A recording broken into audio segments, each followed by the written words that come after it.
Hello everyone, and welcome to my Let's Play on the Lord of the Rings, the Battle for Middle-earth 2, The Rise of the Witch King. This is an expansion pack for the Lord of the Rings Battle for Middle-earth 2, which includes a brand new faction and new units for pre-existing factions. And overall, this is a stinking fantastic game. It is so much fun, and the Witch King gets probably the most spotlight he's ever gotten, I think, because this is about how he ends up taking down all of Numenor and is responsible for what happened to the dunedain in the movies. So, without any further ado, let's dive right into the campaign. And you know what? I'm going to make things really tough on myself. This will actually be the first time I'm going to play this on hard mode, which I think just increases the aggressiveness of the enemy AI, and I think that's about it. So, either I'm going to get completely wrecked, or who knows, maybe I'll do pretty well. So, let's give this a shot.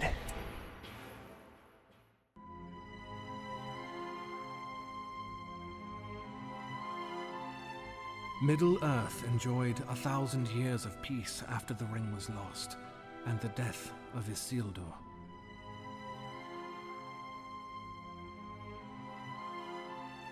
But Sauron was not dead, only cast to the shadows. In time, evil once more began to move. Arnor, the North Kingdom of men, ruled by the heirs of Isildur. This land of passion and promise is waylaid by men's inability to set aside petty differences. And so it was that civil strife weakened the dunedain and broke the land into 3 realms. Rudor, the smallest and weakest of the dunedain kingships. Cardolan, guardian of the ancient Barrow Downs, where the forefathers of the dunedain lay entombed. And Arthedain, the most powerful of the northern realms, still ruled by Isildur's heirs from its capital at Fornost. It was during the reign of the 8th king of Arthedain that evil began to multiply in Angmar, a twisted, frozen land that lay north beyond the Etten Moors and home of the Black Numenorians. Among them, a sorcerer of great power arose, known only as the Witch King. He has taken up his iron crown for a single purpose: to destroy the dunedain and their kingdom of Arnor. Before Arnor can be invaded, the Witch King needs a symbol to unite Angmar's proud and willful denizens. Legends say that here in ages past loomed a great fortress of the ancient darkness, its ruins dark and silent in the mountains. Rebuilding this bastion will secure the Iron Crown's dominion over the Black Numenorians and the northern troll tribes.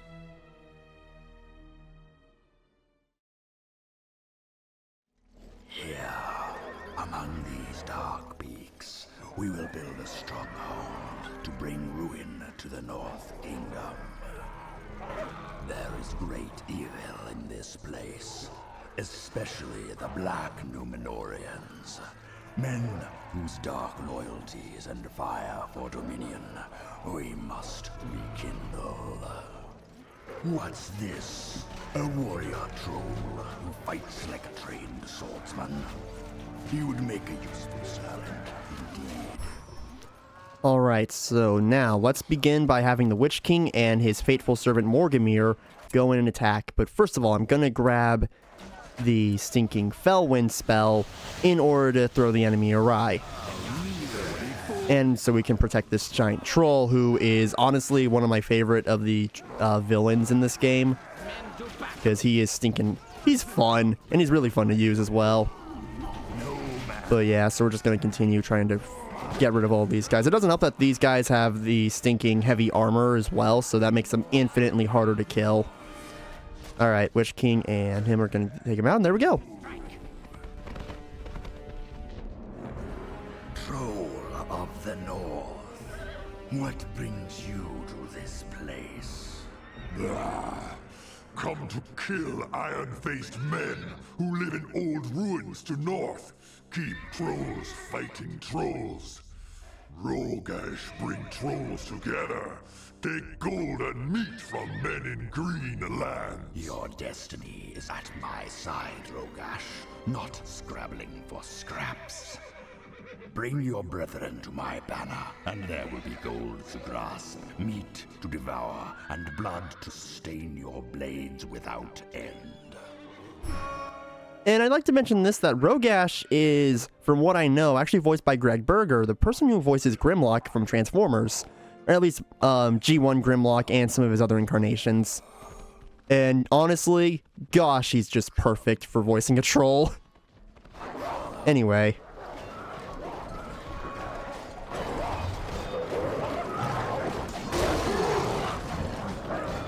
Fight stop now!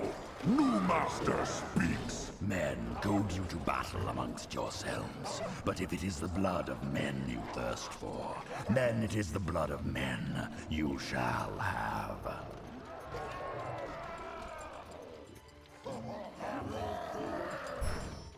Yeah, for some reason, later patches of this game made it so the Witch King's model kind of freaks out a little bit during these cutscenes. That's fine, albeit a little funny. And okay, these guys are already firing at us. I should like to mention that the Dark Rangers are very similar to the Ranger units that Gondor has, especially with how stinking busted they can be. I don't know if they're as strong as the Rangers for Gondor, but man, they are still really stinking tough. But anyway, all of these guys are just going to fall immediately because our trolls are stinking tough. Build our fortresses. We must reach the 3 building sites and clear them of any opposition. And that's exactly what we're going to do. So, let's get moving. So first things first, I think I'm going to have the Witch King move all the way over here. And I'll have a couple of the Snow Trolls, since they are faster, move up here to take care of them. There we go. And I'll have the Wolves back up the Witch King as well. Okay, and we'll have these guys go in. Actually, I think we can have them... There we go. Wow, that was fast. You guys rocked them. Alright, let's go help out the other Snow Trolls that seem like they're taking longer than they should. In the meantime, let's go have Rogash and his troops. But Rogash and Morgamir take out these guys real quick. Okay. Okay, so since we actually have gained a few levels for our guys, let's point out a few of their skills that they'll have right now. First of all, we have the typical mount and dismount for the Witch King. Pretty simple. Then we have Dread Wrath, which debuffs any enemies that are near him and nullifies any sort of leadership bonuses the enemy would have. Really stinking good. And then we have Morgamir, who, again, he has a similar ability to the Witch King, but not as powerful. And it doesn't nullify leadership at all. Then we also have the Morgul Blade, which makes it so we can turn an enemy into a Wraith. Dark Glory, which buffs him and any Dark Dunedain around him. And then Ruin, which we won't get till a while. But it is pretty good, since it's pretty similar to how Gloin's ability is, where he's able to do a lot of damage to one structure. And then also for the Witch King, I should go over his other ones. He has Morgul Corruption, which does basically the same thing as Morgamir's. And then we also have Terrible Fury, which causes any enemies around him to flee. And then Hour of the Witch King, which makes it so all the enemies' special abilities are reset, and enemies can suffer from uncontrollable fear, which means even if a hero is nearby, those enemies will still flee. Which, again, that's pretty darn good. Anyway, now we're going to go all the way up here in order to take out this whole area. And I should probably grab... Yeah, I'll go grab the War Chant, which will be able to buff up my units. And then I'm also going to use the Fellwind in order to throw the enemies off. We also need to get rid of these guys that are over here, because these Dark Rangers are going to be pretty annoying to deal with if they aren't taken care of immediately. Okay, so far everything's been going pretty well. Nice. Those guys have been wiped out. Are there any more enemies nearby at all? Oh, yep, that one guy, but that guy got stinking trampled. Nicely done, Snow Troll. Alright, so now we're going to get our builder over here. And he's going to auto-construct a fortress, which is good because I don't want to have to wait to grind up like 5,000 resources. But there we go. And we have our little mill. Very nice. So now that that's done and over with, let's go all the way over here and take out this other area. I should probably just have everyone just rush in immediately. Because doing the, like, pressing A to have them auto-attack everything will actually slow down their movement. I'll have this warg pull back a little bit, because I just realized he's almost dead. Alright, in the meantime, we'll have... Oh, we need to get rid of that guy real quick as well. Alright, so these guys are going to go take out that one trebuchet, hopefully. Come on, Witch King. We know you're capable of destroying a simple trebuchet. I mean, you destroyed Gandalf's wand, for crying out loud. Oh, man. Or, I mean, Gandalf's staff. My bad. Still, really stinking powerful. I mean, still, Witch King is stinking powerful as heck. I don't know why I called it a wand there. I don't know. They destroyed his stinking staff, which is stinking wild. To be fair, I like to think that that version of the Witch King was empowered by Sauron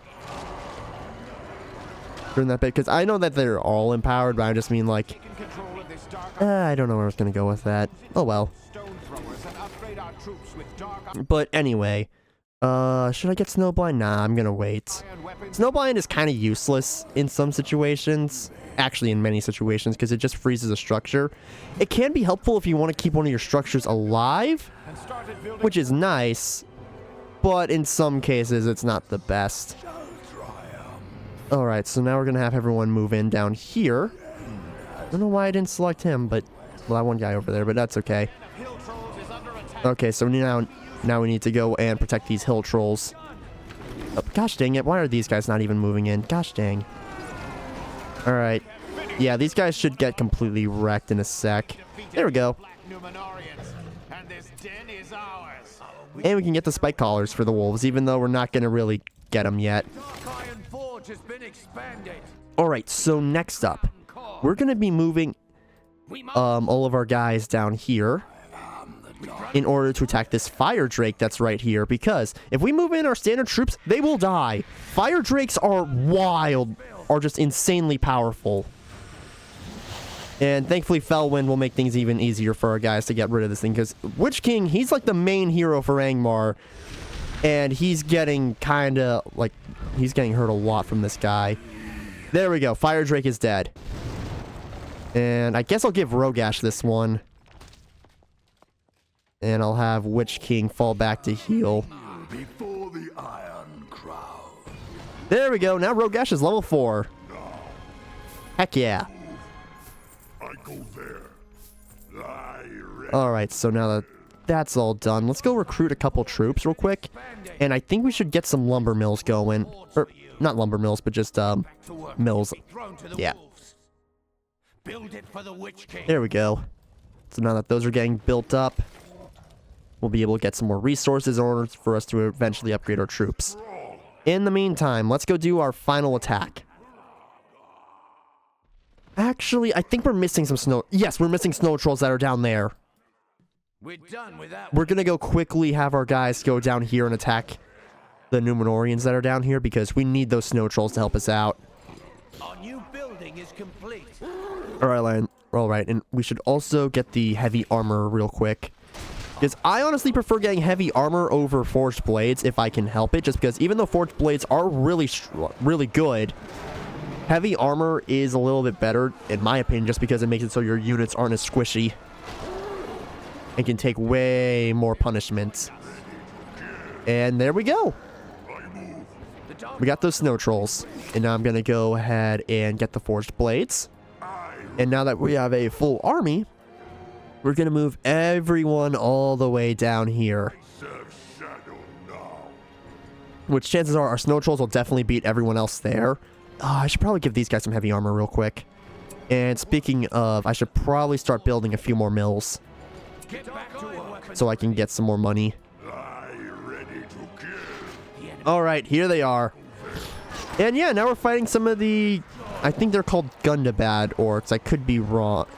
And also the Wolf Riders. Wolf Riders are frustrating. Okay, I'd say they're frustrating. They're pretty good, all things considered. Oh, wait. Ooh, Cave Troll. Cave Troll. I need him. I need him alive. Rogash, where are you? Good. We need this Cave Troll alive. Why? Rogash can take him over. And this is actually the only instance of Rogash being able to use his power in the entirety of the campaign.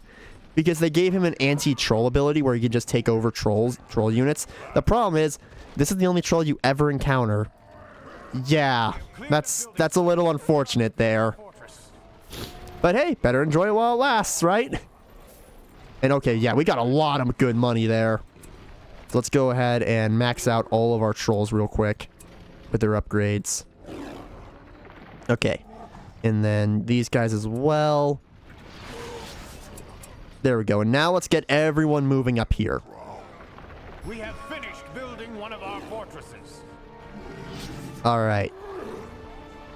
Oop, I still need to give the upgrades to another one of them. That's fine. And now the Black Numenorians are going to do one final stand and try and take us all out. That's not going to happen on my watch because this can either be a little frustrating depending on how you handle it. For me, this is pretty simple. Oh yeah, I'd also like to mention the skirmish map for this level is remixed a lot to make it so it's a lot easier for 2 players to be on it because this level is very single player oriented. But they would actually change in multiplayer. Okay. Now everyone's going to go move up here. And I also realized that the glow on their No, the glow is still apparent. Good. For their forged weapons. What are you guys doing? Y'all need to go up here. Hurry up. Because we need everyone at the ready, especially this cave troll. Who we're going to have pick up a rock because we're going to station him right about here so we can throw in basically everything. And I have a good plan for this. I'm going to get the Witch King and all the snow trolls to try and trample through everything. It might not work, but man, it'll be funny if I can get it to work. Meanwhile, I'll have the hill trolls go in to try and handle the rest that these guys don't kill. While the hill trolls, Morgamir and Rogash. Now we wait. So be back in a sec. All right, here they come. So let's initiate plan Witch King domination. Oh, I just realized we're sending in all those guys for those wolf riders first. That might complicate things just a tad, but we should be fine. All right, yeah, we're losing hill trolls fast. Let's quickly do this and get these guys to try and rain through. Use that, and the hill trolls will definitely be able to help us out here. Holy dump! The Witch King's already down here. Jeez, you guys gotta get in there. All right. Let's go have the trolls still attack these guys and have everyone else move in. Alright, we might have to have Witch King pull out a little bit. He's taking quite a bit of damage. Alright. Once we're able to get through this front line... Yes, there we go. Okay, let's just try and force the stinking snow trolls through in order to take out these guys. And then everyone else should be able to deal with everything. With whatever else that we're whatever else they're throwing at us. Okay. So now, okay, we'll pull Witch King back real quick just because he's taking a little too much. And snow trolls will be able to go through. And I think this is it. Yeah. We lost a lot of troops there, but hey, it could have been way worse. Especially because this is my first time going through hard mode.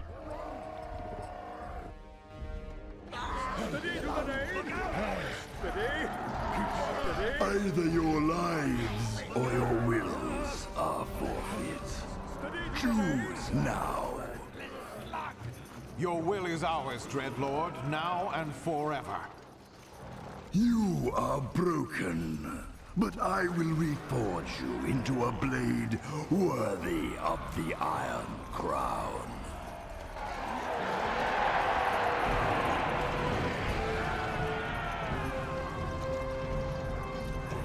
A chill wind blows across the lands of the West.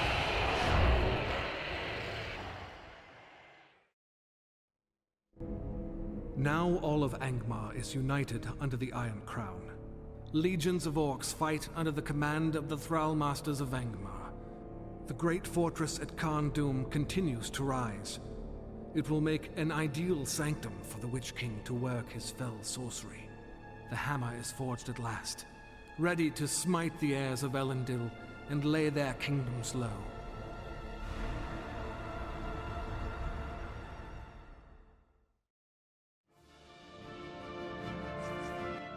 And that, everyone, is where we're going to wrap up this episode of The Lord of the Rings, The Battle for Middle-earth: Rise of the Witch King. Next time, we're going to be doing the mission Conquest of Root Hour. So thank you all so much for watching, and have a good day, guys. Bye!